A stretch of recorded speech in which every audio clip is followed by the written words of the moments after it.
Príjemný večer, drahí priatelia. Tak čo, pokračujeme v našej fascinujúcej ceste do sveta chorôb. Ponárame sa stále hlbšie do osteochondrózy a artrózy. Doslova sa do nich noríme. Takže, dnešné video je môjim darčekom pre vás. Za to, že ste sa tak dobre prihlásili na odber, minulo som od vás také niečo nečakal. Príjemne ste ma prekvapili. No a preto vám dnes ukážem niečo zaujímavé. Ako vždy ostatne. No, je to váš život. Dá sa povedať, že sa teraz váš život rozdelí na obdobie pred a po zliadnutí tohto videa?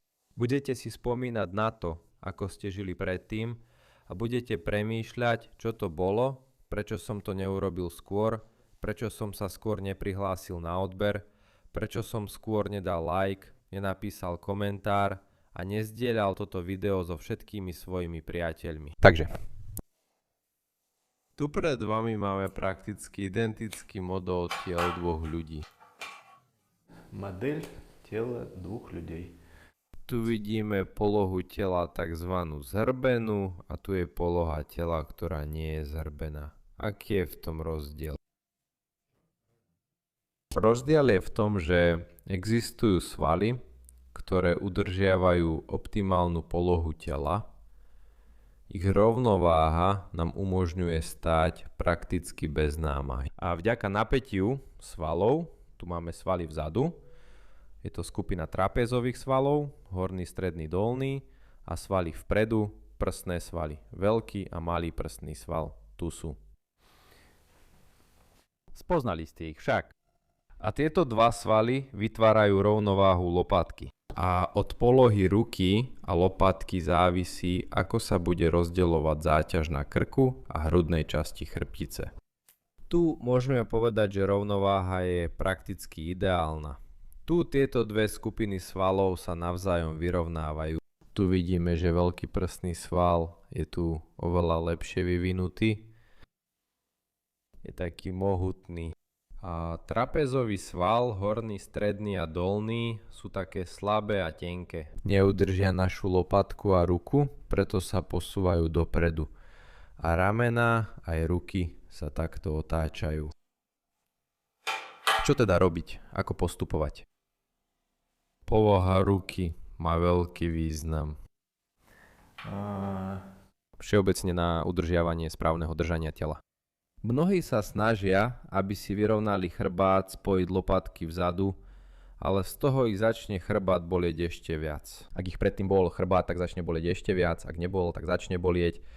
Objaví sa pocit napätia práve tu medzi lopatkami, ako by tam niečo nebolo na svojom mieste. Po nejakej dobe sa objaví pocit, že im niečo prekáža otočiť sa, že niekde nie je stavec na svojom mieste. Toto vzniká preto, že svaly musia neustále udržiavať nadmerné napätie. A všetky svaly, ktoré sa nachádzajú tu medzi lopatkou a krkom, majú hlavnú funkciu udržiavať váhu ruky.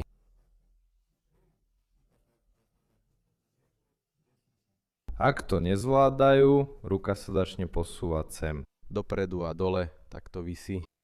A aby sme vrátili ruku do správnej polohy a zároveň opravili vlastné držanie tela. Pretože práve poloha ruky najviac ovplyvňuje držanie tela, musíme dodržiavať niekoľko pravidiel. Prvé. Pozrite sa na seba do zrkadla. Ak vidíte, že ruka je otočená takto, touto chrbtovou stranou, musíte ruku otočiť tak, aby palec smeroval dopredu. Ak otočíme ruku sem, vidíte aj lakeť sa začne otáčať do strany. A teraz každý zdvih ruky bude sprevádzaný nadmernou prácou stredného deltového svalu.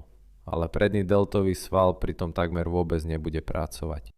Ak ste zvyknutí držať ruku týmto spôsobom, začne vám pracovať aj pri kroku. A pri kroku sa bude pohybovať, vidíte, trochu pod uhlom.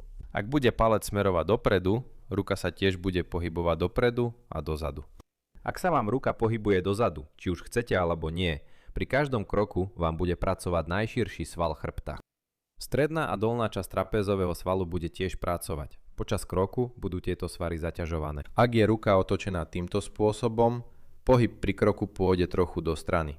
A namiesto svalov medzi lopatkami, namiesto chrbtových svalov, vám bude viac pracovať táto horná časť trapezového svalu. To znamená, že každý pohyb ruky dozadu bude preťažovať tento malý kúsok hornej časti trapezového svalu a sval, ktorý dvíha lopatku. Čo vám ešte viac vytvorí takéto nesprávne držanie tela. Preto je prvé, treba otočiť ruku dopredu palcom a pri kroku sledovať, aby sa vám tiež takto pohybovala. Ale tento pohyb by mal byť prirodzený, to znamená, že by to nemal byť nejaký robotický pohyb. Aká je ešte ďalšia nevýhoda takejto polohy ruky? Kvôli tomu, že sa vám ruka začne pohybovať do strany, pri každom kroku sa budete takto nakláňať, bude vás to kývať zo strany na stranu. Niekedy to dokonca môže byť príčinou závratov. Kvôli tomu, že počas kroku strácate rovnováhu, kvôli tomu, že sa vám hlava pri každom kroku takto kýve, je už ťažké chodiť, ťažké udržať rovnováhu. Ak sa vám ruka pohybuje takto, nie je problém. Hlava zostáva stále v strede. Takže prvé je poloha ruky, otočíme ju palcom dopredu. A sledujte, môžete si jednu ruku dať do vrecka, keď chodíte. Dávajte pozor na polohu ruky, či už je vpredu alebo vzadu. Pohyb ruky dozadu má väčší význam ako pohyb ruky dopredu. Pretože rukami vpredu často hýbeme.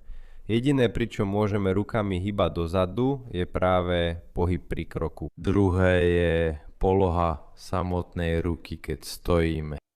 Tu u neho. У него U Sergeja.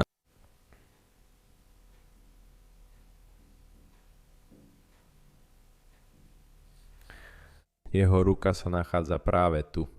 Vidíte? Visí vpredu. Bez života. Au. Marata. Ruka sa nachádza tu. Vidíte? Ruka mu nevisí, je stále v napätí, je pripravená kedykoľvek urobiť nejaký pohyb. Napríklad podať ruku na pozdrav, požičať niekomu peniaze alebo ukázať nejaký preukaz.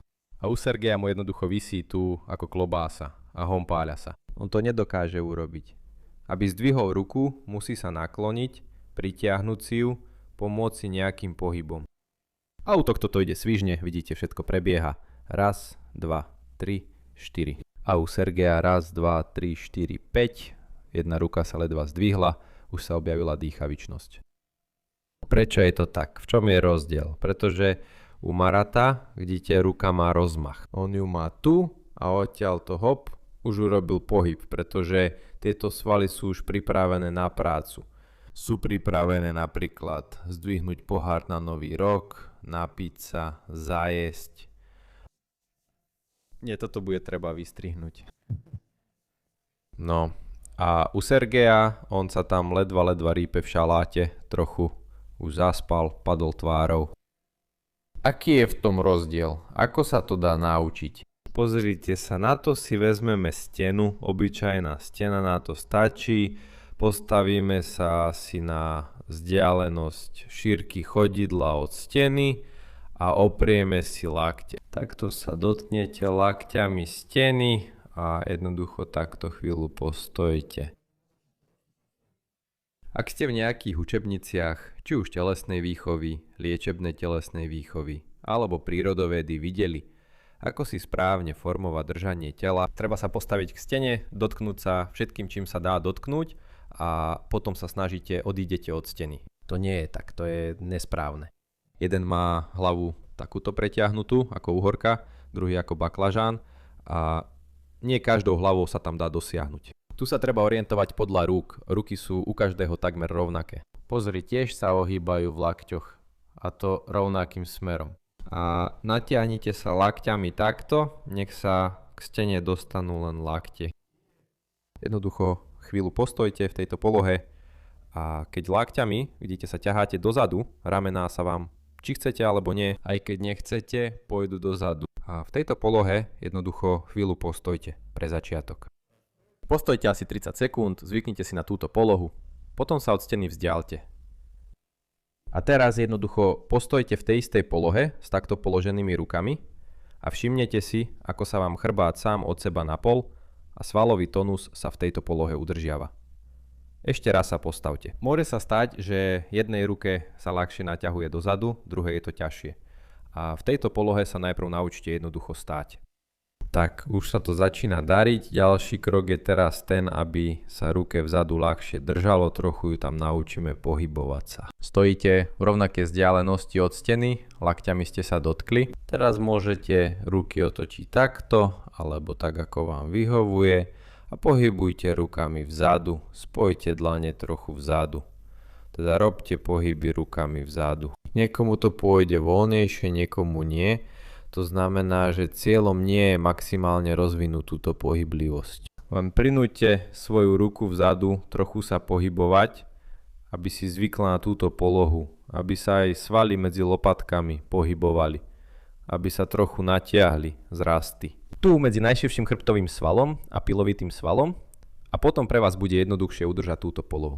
Tu je ešte jedno pravidlo, ako to potom kontrolovať. Jednoducho, keď stojíte, tu máte kostičku, tu je predný horný trň bedrovej kosti a snažte sa, keď stojíte, aby váš palec ruky bol vždy za touto kostičkou. Ako náhle si všimnete, že vám ruky vychádzajú dopredu, znova ich dajte dozadu. Raz. Dajte ich sem. Takto.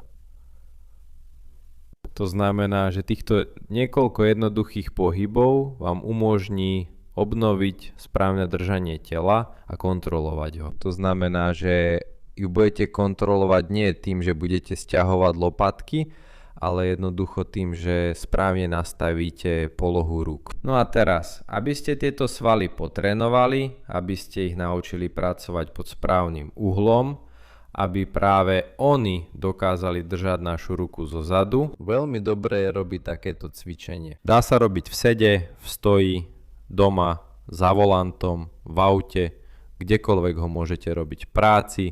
Pozrite sa, môžeme ho robiť aj po ležiačky. To už za volantom nepôjde. V sede vám to potom tiež ukážem. Takže, ľahneme si takto, hlavu položíme a ruky dáme sem. Vidíte, nebudú na zemi, ale položíme ich sem.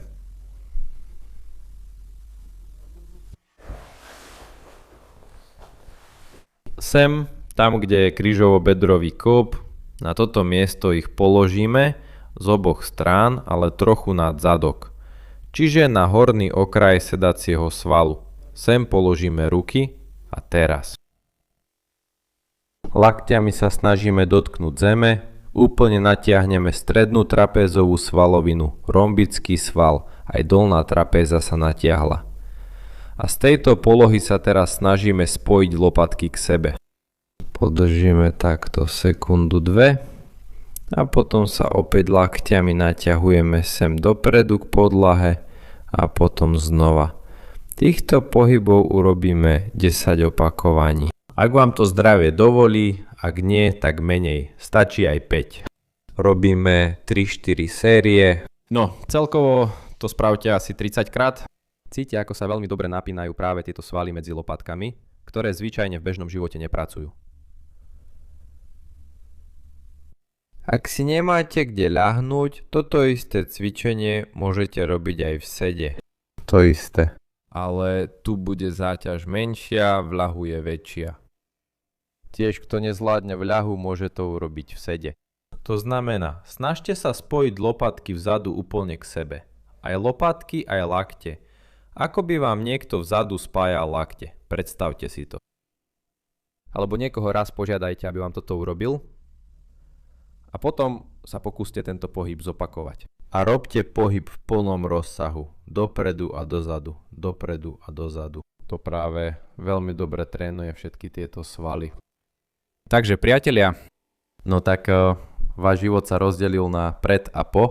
A teraz, ako to už býva, sa s vami lúčime. Dovidenia na budúce, dajte like, komentujte. Portujeme, pomáhame rodičom.